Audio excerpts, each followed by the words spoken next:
Kemudian Syekh Abdul Aziz bin Baz mengatakan, wa hadhihi al-kalimatul azimah, ay syahadat la ilaha illallah adalah sebuah kalimat yang agung, yang besar. Namun walaupun begitu, la tanfa'u qailaha, kalimat tersebut tidak dapat memberikan manfaat kepada pengucapnya, wala tukhrijuhu min dairati syirki. Tidak pula kalimat tersebut la ilaha illallah mengeluarkan pelakunya, mengeluarkan pengucapnya dari lingkup kesyirikan, illa idza arafa ma'naha wa amila bihi wa saddaqa bihi, kecuali apabila pengucapnya tersebut mengetahui maknanya. Tidak cukup dengan sekedar mengetahui, dia harus wujudkan, realisasikan ke dalam amalan. Wa amila bihi, dia amalkan apa yang telah dia ketahui maknanya. Wa saddaqa bihi, dan dia benarkan, dia yakini di dalam hatinya. Ini permasalahan yang sifatnya sangat-sangat mendasar.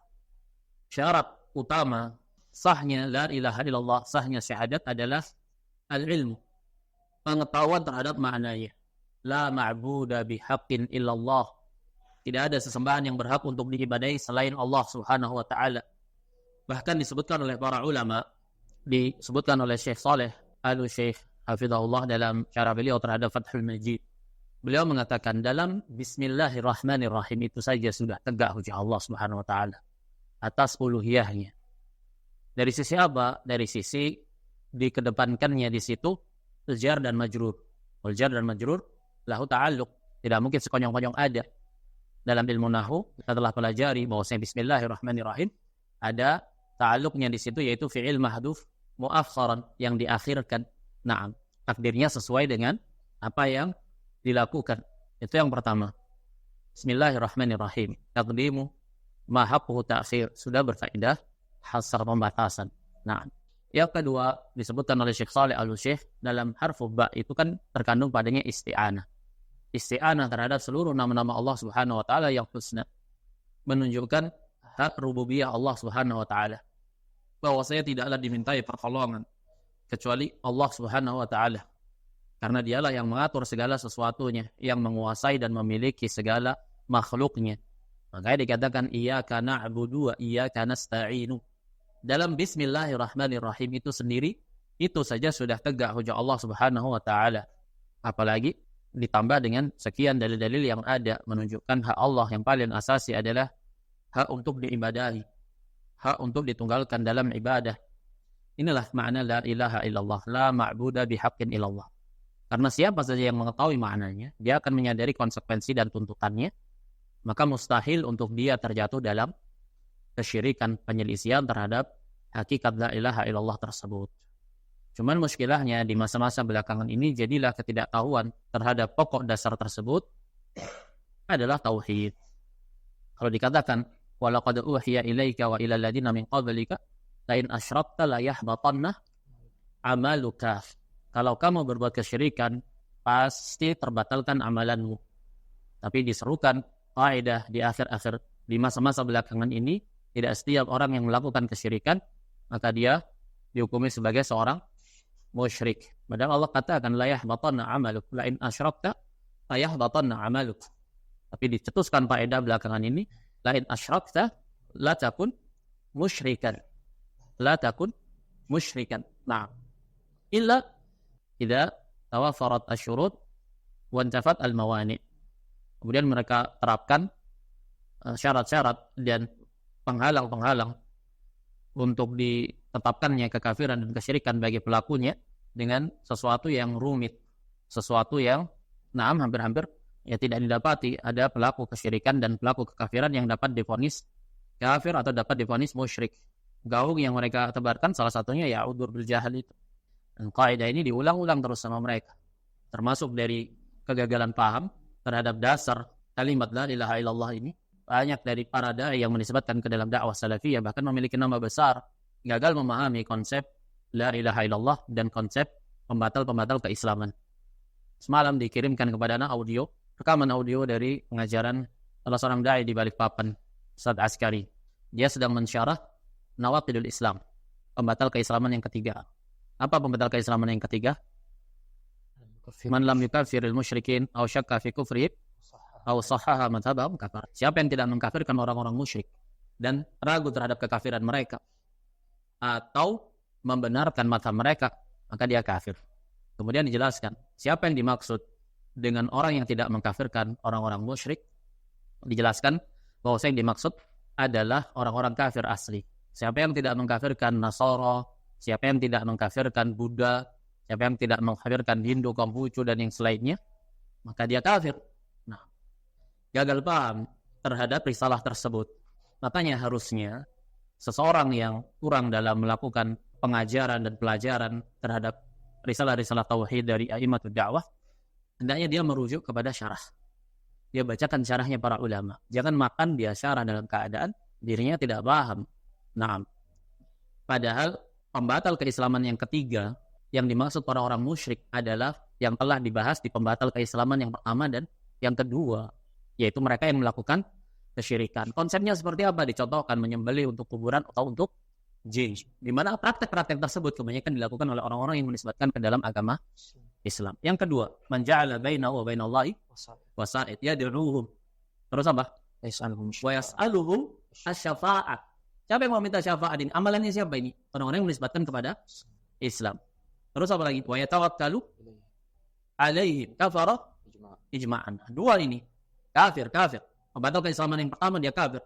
Pembatal keislaman yang kedua dia kafir. Pembatal keislaman yang ketiga, man lam yukafir al-musyrikin. Siapa al-musyrikin? Ya, yang telah terjatuh dalam pembatal keislaman yang pertama dan yang kedua. Risalah itu nawaqidul Islam, pembatal keislaman. Bermakna yang dibahas di situ adalah orang-orang yang tadinya muslim terjatuh dalam pembatal keislaman. Kafir asli tidak dibahas di sini. Nah, salah memahami itu. Kita katakan sekarang, man lam yukafir al-musyrikin. Baik. Kita tanyakan kepada dia, siapa itu musyrikin? Apakah orang-orang Nasara, Hindu, Buddha itu menyembah Allah ataukah tidak? Tinggal dijawab. Kalau jawabannya tidak menyembah Allah, berarti mereka bukan orang-orang musyrik. Bagaimana Anda bisa mencontohkan al-musyrikun di situ dengan orang-orang Hindu, orang-orang Buddha, orang-orang Nasara? Kalau jawabannya mereka tidak menyembah Allah, berarti mereka bukan orang-orang musyrik. Padahal orang-orang musyrik itu, syirik itu dikatakan, didefinisikan da'watu ghairihi ma'ahu, yaitu orang-orang yang menyembah Allah dan menyembah selain Allah. Kalau mau dikatakan mereka itu adalah orang-orang yang menyembah Allah, lantas apa bedanya dengan orang-orang yang menisbatkan kepada Islam, mereka juga menyembah Allah? Terjatuh dalam kasus yang sama, yaitu mempersekutukan Allah Subhanahu wa taala, apapun itu medianya. Berarti kalau Nasara, Hindu, Buddha yang kamu katakan menyembah Allah misalkan, dan mereka bisa divonis sebagai kafir, kalau begitu orang-orang yang menisbatkan Islam dan mempersekutukan Allah Subhanahu wa taala, apa yang menghalangi mereka untuk divonis dengan hukum yang sama, yaitu kafir? Kalau dikatakan orang-orang yang menisbatkan kepada Islam mengatakan la ilaha illallah. Adapun yang tidak menisbatkan kepada Islam, meskipun mereka menyembah Allah, tapi mereka tidak mengucapkan la ilaha illallah. Kita tanya sekarang, kalau begitu, berarti bagaimana konsep Islam itu? Apakah cukup dengan ucapan la ilaha illallah ataukah tidak? Kalau dia katakan cukup, sudah, itulah mazhab antum Murji'ah. Kalau dia katakan nggak cukup, lah kalau nggak cukup, kenapa dia bisa tidak divonis kafir? Kontradiksi. Nah, jadi kegagalan paham mereka yang disebutkan dalam dakwah salafiyah, dalam rasailnya Imam Dakwah Syekh Muhammad bin Abdul Wahhab, selalu membawa diksi kalimat musyrik itu kepada orang-orang kafir asli. Padahal di Najd, ketika Syekh Muhammad bin Abdul Wahhab berdakwah, tidak ada orang Hindu, tidak ada orang Buddha.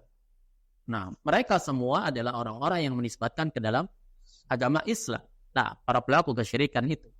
Ini salah satu bentuk kegagalan pahamnya. Lantas dikatakan bahwa siapa yang tidak mengkafirkan orang-orang musyrik, Hindu, Nasara, Buddha, ya dia kafir. Jadi pembatal keislaman yang ketiga itu dibawa kepada pemahaman itu. Adapun orang yang menisbatkan zahirnya kepada Islam, dia sholat, terus melakukan kesyirikan, tidak boleh divonis kafir. Kita katakan, apakah amalan itu dapat bermanfaat jika tauhidnya tidak ada? Ini kan permasalahan yang mendasar. Segala amalan itu tidak ada artinya jika fondasi tauhidnya tidak ada. Ini sesuatu yang mendasar sekali, di tingkat paling dasar. Bagaimana bisa digagal pahami? Kalau dikatakan itu akhirnya sholat, apakah sholat itu menjadi satu-satunya alamat baku tidak boleh seseorang itu dikeluarkan dari Islam, atau tidak bisa seseorang itu menjadi murtad meskipun dia menyembah selain Allah Subhanahu wa taala? Ya tentu tidak. Allah sendiri berfirman, la in asyrakta la yahbatanna amaluka, tidak bermanfaat seluruh amalan itu dengan adanya kesyirikan. Nah, bagaimana kemudian bisa beralasan bahwasanya mereka yang menisbatkan kepada Islam, zahirnya Islam, bagaimana zahir Islam itu? Tolong dijelaskan, zahir Islam itu seperti apa wujudnya? Status sosial menisbatkan kepada Islam, apalagi salat, nah itu zahir. Tapi di sana ada zahir Islam, di sana juga ada zahir kesyirikan dan zahir kekufuran. Ada ta'arud antara keduanya, zahir Islam dan zahir kekufuran dan zahir kesyirikan. Ya, tidak ada artinya, tidak ada manfaatnya keislaman itu jika tercampur dengan kesyirikan. Sesuatu yang sifatnya mendasar. Al-ibadatu la tusamma ibadatan illa ma'at tauhid. Kama anna salata la tusamma salatan illa ma'at taharah. Kenapa tidak bisa dipahami yang sederhana ini? Nah, al-kalimatul azimatu la tanfa'u qailaha wa la tukhrijuhu min dairati syirki illa idza arafa ma'naha wa amila bihi wa saddaqa bihi. Berarti maknanya kalau begitu, siapa yang tidak mengetahui maknanya, tidak mengamalkannya, tidak membenarkannya, salah satu dari itu ada, maka tidak bermanfaat sebanyak apapun dia ucapkan la ilaha illallah. Cuman permasalahan yang ada di masa ini, ketidaktahuan terhadap maknanya ditambah ketidakadaan pengamalan terhadapnya itu bermanfaat bagi pengucapnya. Selama pengucapnya itu jahil, dikatakan dia jahil. Padahal syarat sahnya la ilaha illallah saja ilmu. Syarat sahnya la ilaha illallah saja ilmu terhadap maknanya. Bagaimana kemudian ketidakadaan ilmu terhadap maknanya menjadi tauhid yang sah? Jadi hakikatnya mereka mengeluarkan amalan dari la ilaha illallah. Inilah kenapa mereka dikatakan murji'ah. Karena orang yang tidak mengilmui tauhid, ditambah dia tidak mengamalkan tauhid, dia tetap bertauhid apabila dia jahil. Ini hakikat dari madhab mereka. Bahkan mereka ini lebih jelek dibandingkan murji'ah itu sendiri. Lebih jelek.